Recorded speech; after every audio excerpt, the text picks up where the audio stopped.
నేను మీ దేవుడునైనా. స్తోత్రం చెప్పండి ఒకసారి. Hallelujah. I am the Lord Almighty. నేను మీ దేవుడిని యెహోవాను. కాబట్టి మీరు చేయాల్సిన పని ఏంటో తెలుసా? నేను మీకు ఏ విధినైతే నిర్ణయించానో, ఏ కట్టడలనైతే నియమించానో, ఏ వాక్యాన్నైతే మేము ముందుంచానో దానిని మీరు అనుసరించాలి. కానీ మీకు ముందున్న వారు అనుసరించిన హేయమైన ఆచారాలలో వేటినైనాను మీరు అనుసరించి అపవిత్రత కలుగజేసుకొనవద్దు అని దేవుడు చాలా క్లియర్గా సెలవిస్తున్నాడు. ఒక మనిషి ఎందుకు అపవిత్రుడవుతున్నాడు? ఒక మనిషి ఎందుకు అపరిశుద్ధుడవుతున్నాడు?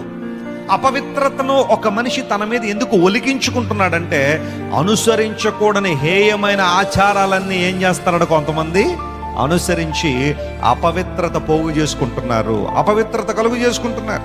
ఆ లేవీకాండం 18వ అధ్యాయం అంతా మీరు చదివితే దేవుని ప్రజలు చేయాల్సినవేంటి, చేయకూడనివేంటో చాలా క్లియర్గా దేవుడు చెప్పేశాడు.